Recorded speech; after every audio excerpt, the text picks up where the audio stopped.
अस्सलाम वालेकुम नाजरीन, मैं हूं खुरम बट और आप देख रहे हैं बट गुमानिया चैनल।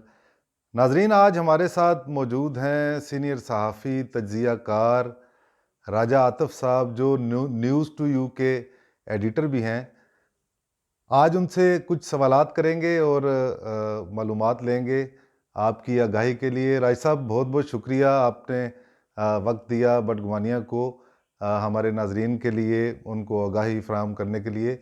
तो मेरा पहला सवाल आपसे ये है कि जो करंट सिचुएशन है टीएलपी लॉन्ग मार्च की, वो इस वक्त क्या है, और उनको रोकने के लिए सिक्योरिटी फोर्सेस ने, रेंजर्स ने, पुलिस ने कहाँ कहाँ जो है वो डिप्यूट है और क्या इंतजामात कर रखे हैं, ये बताइए हमारे नाजरीन। बहुत शुक्रिया खुरम भट्ट साहब। अगर हम टीएलपी कालदम के मार्च की ताज़ा सिचुएशन की बात करें तो ये मार्च 9 दिन कबल शुरू हुआ था मस्जिदुल रहमतुल्लिल आलमीन लाहौर से, और उसके बाद से वो जीटी रोड पर है काफ़ी दिनों से, और इस वक्त वो वज़ीराबाद के मकाम पर है।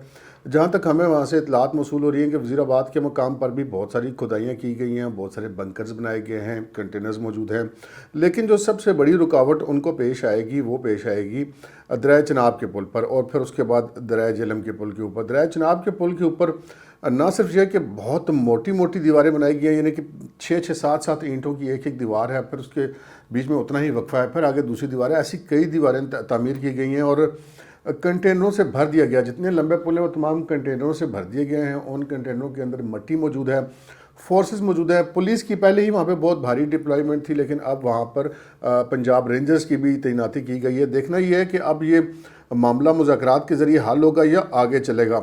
अगर तो ये मुज़ाकरात के ज़रिए हल होता है फिर तो वेल एंड गुड, अगर आगे चला तो फिर जब वो पंजाब रेंजर्स उनको फेस करनी पड़ेगी दरिया चनाब के पुल के ऊपर, वहाँ पर फिर बहुत ज़्यादा जैसे हम कह सकते हैं कि बड़े टकराव और बड़े तसादम का खदशा है। जी बहुत शुक्रिया राज साहब। हालात यहाँ तक पहुँचे क्यों हैं? बहुत सी ख़बरें गर्दिश कर रही हैं, तमाम हुकूमत के इत्तेहादी जमातें जो हैं वो भी खामोश हैं, वफाकी वज़रा काबीना के अरकान भी खामोश हैं, सवाए इक्का दुक्का फवाद चौधरी और शेख रशीद वगैरह के। बाकी या जो हैं वज़ीर मज़हबी उमूर, वो भी ख़ासे खामोशी दिखाई देते हैं। तो मैं ये जानना चाहूँगा कि ये हालात यहाँ तक पहुँचे कैसे? ये भी अफवाहें हैं कि वज़ीर-ए-आज़म को कोई गलत मशवरे दे रहा है, कुछ रूहानी मामलात की भी बातें होती हैं। लेकिन ये मशवरे कौन दे रहा है? ये इमरान खान साहब आजकल आजकल किसकी सुन रहे हैं, और इस नहज तक कैसे पहुँचे मामलात? ये हमें बताइएगा आप। बट साहब, इसमें मशवरे देने वाला कोई मामला नहीं है जहाँ तक मेरा, आप इसको अंदाज़ा भी कह सकते हैं, ख़बर भी कह सकते हैं, तज्जिया भी कह सकते हैं। मेरा ये अंदाज़ा है कि ख़ान साहब को किसी के मशवरे कोई उनको गलत नहीं दे रहा। ये सिर्फ बातें हैं कि जी ख़ान साहब को मशवरे गलत मिल रहे हैं या ठीक मिल रहे हैं। ख़ान साहब जो हैं वो वैसे भी अपने आप को अगले कुली समझते हैं, और उनका ये ख्याल है कि उनके अंदर जो ईगो बहुत है। अगर आप सिर्फ सियासत की बात नहीं, अगर आप उनका क्रिकेट का कैरियर देखें तब भी उनके अंदर एक बहुत ज़्यादा ईगो थी, बहुत ज़्यादा अना थी। आपने देखा कि जब ये प्राइम मिनिस्टर भी बन गए और वो जो सान्या हुआ था कोयटा में, हज़ारा कम्युनिटी के लोग मारे गए, उनका एक मुतालबा था, वो जैसे हुक्मरान जो होता है वो कौम के बाप की तरह होता है कि जी वो आएँ और फिर हम अपनी तदफीन करेंगे। लेकिन ख़ान साहब ने किसी भी कीमत पे कई रोज़ तक वो लाशें रख के सड़कों पे बैठे, लेकिन ख़ान साहब नहीं गए। सो यहाँ पे भी ख़ान साहब का मामला ईगो का ही है। वो ख़ान साहब कहते हैं जो मैं कह रहा हूँ वो हुक्म है, जो मैं कह रहा हूँ वो दुरुस्त है, मैं किसी की बात नहीं सुनूंगा, मैं किसी की बात नहीं मानूंगा। तो यहाँ पर भी जो उनकी सख्ती का फ़ैसला है ये भी ख़ान साहब का अपना है। यहाँ पर अगर हम ये कहें कि जी वो किसी के कहने पे ऐसे करें तो नहीं। सिचुएशन ये है कि जितने वज़रा हैं, जितनी उनकी काबीना है, जितने उनके मावरीन खसूसी हैं, जितने उनके मशीर हैं, वो सब ख़ान साहब के मिजाज के मुताबिक चलते हैं। उनमें से कोई शख्स ख़ान साहब के मिजाज में इतना दखील नहीं है कि ख़ान साहब उसके कहने पे आके या किसी के कहने पे आके, या जैसे कि आप किसी को सेफ़ एग्ज़िट करेंगे, जी ख़ान साहब तो बड़े अच्छे आदमी थे लेकिन वो कोई उनके साथ ऐसे करता, ऐसा कोई चक्कर नहीं है। जो कुछ भी है सख्ती वाला मामला है, जो भी पॉलिसी है ख़ान साहब की अपनी है। जी ठीक है राय साहब, अच्छी मालूमात आपने दी, ऐसे ही लगता है। ये बताइए कि मुतज़ाद इतलात हैं कई दिनों से कि मौलाना साद रिज़वी जो लाहौर की जेल में थे, उनके बारे में ये इतलात हैं कुछ दिन से कि उनको लाया गया इस्लामाबाद या रावलपिंडी लाया गया और किसी मुकाम पर उनको ठहराया गया है, और बतौर कैदी आया, उनको ठहराया गया है, कहाँ ठहराया गया है, वो अकेले हैं बतौर कैदी या उनके साथ कुछ लोग हैं, ऐसी क्या इतलात हैं आपके पास, वो हमारे नाजरीन के साथ आप वो शेयर कीजिए। जी बट साहब, जहाँ तक हाफिज़ साद रिजवी का तल्लुक़ है, जो कलदम तहरीक लबैक पाकिस्तान के सरबराह हैं, उनके बारे में पता चला था कि परसों उनको कैंप जेल लाहौर से शिफ्ट किया गया था इस्लामाबाद। अब ये कैसे शिफ्ट किया गया था, ये एक अलग कहानी है। बहरहाल उनको इस्लामाबाद लाया गया, और कल हमारे जो ज़राए हैं हमें बताते हैं कि वो वजारत दाखिला में भी मौजूद थे, और उसके बाद से वो स्याला रेस्ट हाउस में है मुबैना तौर पर। लेकिन वो वहाँ पर वो जो सिचुएशन है जो हमें पता चल रही है कि वहाँ पे उनकी हैसियत इस्लामाबाद में किसी कैदी किसी नहीं है, उनको बड़ा प्रोटोकॉल दिया जा रहा है। उनकी अपनी जमात के कुछ लोग भी उनके साथ हैं, वो बहुत रिलैक्स हैं। रही बात मुज़ाकरात की, तो मुज़ाकरात वो करने वाले जो लोग हैं, अब ये डिपेंड करता है कि वो उनके पास देने के लिए क्या है। अब जो मांग रहे हैं हाफिज़ साद रिजवी साहब, वो तो खान साहब ने कह दिया कि जी हमने कतल नहीं देना, ना हमने उनको रिहा करना है, ना फ्रांस के सफ़ीर वाला मुतालबा मानना है, ना हमने केसेस वापस लेना है, बल्कि वो तो उल्टा उनसे बंदे मांग रहे हैं कि जी हमारे जो पुलिस वाले मारे गए हैं उनके मुल्ज़मान आप हमारे हवाले करें।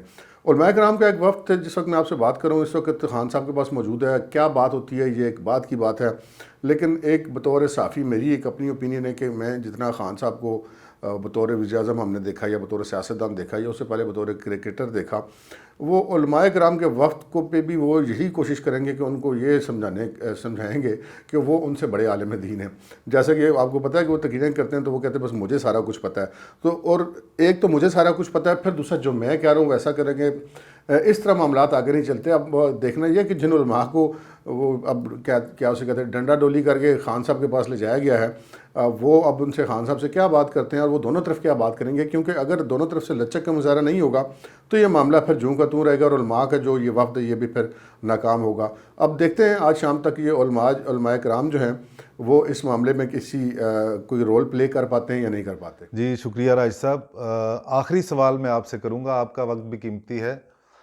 वो सवाल ये है कि जैसा कि आप भी वर्किंग जर्नलिस्ट हैं, और आपकी गहरी नज़र थी उस वक्त भी जब टीएलपी का वजूद जो है वो अमल में आया, और पहला धरना उनका और लॉन्ग मार्च जो है जो गालिबन 2017 में हुआ था, उसके बारे में हमें बताएं। उस वक्त ढके छुपे लफ्ज़ों में कहा जाता था कि ये दरअसल प्लांटेड धरना है या प्लांटेड लॉन्ग मार्च है, कुछ कुव्वतें हैं इसके पीछे, पुरस्रारियत है वगैरह वगैरह।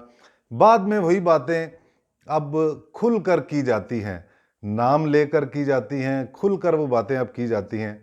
मैं ये पूछना चाहता हूँ आपसे कि मौजूदा जो सूरत हाल है, एक दफ़ा फिर हुकूमत तो खैर बदल चुकी है, एक मरतबा फिर ये टीएलपी जो है ये लॉन्ग मार्च पर है, धरने पर है। अब आप क्या सोचते हैं कि आया अब भी कुछ इसमें पुरस्रारियत है? बाज़ लोग कहते हैं, अफवाहें फैलाते हैं, आपको पता है जितने मुंह हैं उतनी बातें हैं, हर चीज़ पे यकीन नहीं किया जा सकता, मैं भी नहीं करता, आप भी नहीं करते, लेकिन ये अफवाहें इधर उधर की आप समझते हैं, उनमें बाज़ औक़ात ख़बर भी होती है, दुरुस्त ख़बर भी होती है, लेकिन अफवाहें हैं आजकल भी कि शायद लोग जोड़ते हैं जी कि ये कोई नोटिफिकेशन के साइन का मामला था, डिले हुआ, शायद इस वजह से टीएलपी निकल खड़ी हुई, या इस तरह की इतलात हैं। तो आपके पास है कोई हतमी ख़बर कि ये मामला क्या है, दोबारा से क्यों लॉन्ग मार्च की ज़रूरत पेश आई, और उसी ख़ास वक्त में क्यों ज़रूरत पेश आई इस लॉन्ग मार्च की, जबकि कहा जाता है कि जो सफ़ा है वो भी कुछ शायद कोई उसमें तल्लुकात में कोई दरार है या कोई इस तरह की बात है? अगर तो आप बताइए हमारे नाजरीन को। खुर्रम भट्ट, आप बिल्कुल इस चीज़ को ख़ुद भी जानते हैं कि कालेदम तहरीक लब्बैक पाकिस्तान जो है वो कैसे वजूद में आई। 2017 में इसको बनाया गया। आपको याद होगा कि इन्होंने पहले फैज़ाबाद में धरना दिया, और फिर जो नवाज़ शरीफ साहब की हुकूमत के वफाकी वज़ीर कानून थे ज़ाहिद हामिद साहब, उनका इस्तीफ़ा लेकर ये यहाँ से गए। उस दौरान भी जो कुछ भी हुआ सबको पता है, कैसे डायरेक्शंस दी जाती रहीं इनको कवरेज देने के लिए, कैसे جو ہمارے جو اس وقت وزراء ہیں شاہ محمود قریشی صاحب، شیخ رشید احمد صاحب، خود ان کے دھرنوں میں جا کے بیٹھتے رہے، اور پھر ہمارے وزیر اعظم عمران خان صاحب بھی کہتے رہے کہ جی میرا بھی بڑا دل کر رہا ہے ان کے دھرنے میں جا کے بیٹھوں۔ ان کا جو سلسلہ جو تھا وہ آپ نے جب کلثوم نواز صاحبہ بستر مرگ سے الیکشن لڑ تھی لاہور کا ضمنی انتخاب، اس وقت بیسکلی اس جماعت کو استعمال کیا گیا رائٹ ونگ کے جو ووٹ عموماً جو مسلم لیگ نون کو پڑتا ہے اس کو توڑنے کے لیے۔ اس الیکشن میں تقریباً 42 امیدوار کھڑے کیے گئے، جن کا مقصد صرف یہ تھا کہ کسی بھی طریقے سے مسلم لیگ نون کا ووٹ بینک کم کیا جا سکے، لیکن وہ بستر مرگ سے بھی اپنی الیکشن کمپین خود نہ چلا کر بھی بیگم کلثوم نواز وہ الیکشن جیت گئی تھیں، اور وہاں پر بھی جو ٹی ایل پی تھے اس نے کافی سارا ووٹ ان کا کاٹا تھا، لیکن بہرحال وہ جو مقصد تھا وہ پورا نہیں ہو سکا تھا۔ اس کے بعد بھی جو 2018 کا الیکشن تھا اس میں بھی ٹی ایل پی سے یہی کام لیا گیا کہ جہاں جہاں پہ بھی میں نے آپ کو پہلے بتایا کہ رائٹ ونگ کا ووٹ ہے وہ زیادہ تر مسلم لیگ نون کو جاتا ہے، تو وہ ووٹ کاٹا گیا۔ اب پیروں سے فتوے دلوائے گئے، پیروں سے حکم دلوائے گئے، اور کالعدم ٹی ایل پی جو اس وقت تک کالعدم نہیں تھی اور اس کو کالعدم قرار نہیں دیا گیا تھا، اس سے بھرپور اس کا استعمال کیا گیا، لیکن یہ معاملہ خراب اس وقت ہوا جب یہ حکومت آ گئی۔ اب اس حکومت کو لانے کے لیے تو کالعدم طریقے لبیک سے بہت سارے کام لیے گئے، لیکن جب یہ آ گئی تو وہ کہتے ہیں نا کہ ہمارے ہاں بوتل سے جن تو نکال لیا جاتا لیکن اس جن کو واپس بند کرنے کا کوئی ارینجمنٹ نہیں کیا جاتا۔ اب ماضی کی بہت ساری مثالیں اس سلسلے میں دی جا سکتی ہیں، سو یہ بھی ایک ایسا بوتل سے نکلا ہوا جن ہے جس کو بند نہیں کیا جا سکتا۔ جب بھی یہ آئے اس حکومت کے بعد، حکومت اس کہتے ہیں ڈانگ ٹپاؤ پالیسی کی، چلیں اب بھی وقتی طور پہ معاملہ ٹل جائے، ان کے ساتھ بنا سوچے سمجھے ایگریمنٹ کرتے رہے، ان کو واپس بھیجتے رہے، لیکن اب جو ہے وہ معاملہ گلے تک آ گیا ہے، اور اب دیکھنا یہ ہے کہ خان صاحب اپنی اسی ضد والی پالیسی کے مطابق ان کو ڈیل کرتے ہیں یا بغیر ضد کے یہاں پہ لچک دکھاتے ہیں، اور ان کو ہینڈل کرنا پڑے گا۔ بہرحال اس میں کہنے میں کوئی آر نہیں ہے کہ یہ دانتوں سے گریں کھولی جا رہی ہیں جو پہلے ہاتھوں سے لگائی تھیں۔ اگر ہم بات کریں اسٹیبلشمنٹ کی تو ہمیں کم از کم ابھی تک بطور صحافی کوئی ایسی علامات دکھائی نہیں دیں جہاں پہ ہم یہ کہہ سکیں کہ یہ جو نوٹیفیکیشن کا معاملہ ہے اس کا اس مارچ کے ساتھ کوئی تعلق ہے یا ان کو کسی کا اشارہ ہے۔ بظاہر ابھی تک ہمیں کم از کم ایمانداری کی بات یہی ہے کہ کوئی ایسی سچویشن نظر نہیں آ رہی۔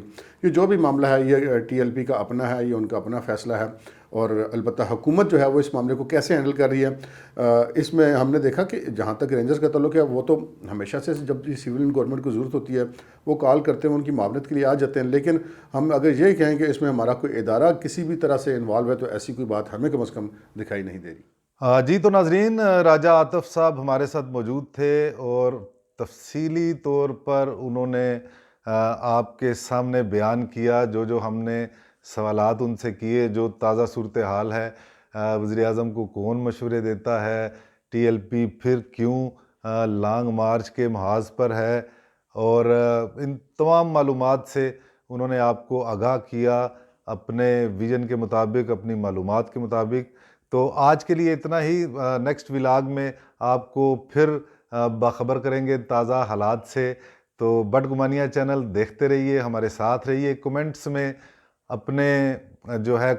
میں اپنی رائے ضرور دیا کریں، سوالات بے شک کیا کریں، اپنی رائے دیا کریں، اور جن لوگوں نے ابھی تک ہمارا چینل سبسکرائب نہیں کیا تو ان سے گزارش ہے کہ بدگمانیہ کو سبسکرائب کیجئے، لائک کیجئے، اور بیل کا آئیکن ضرور دبایا کریں۔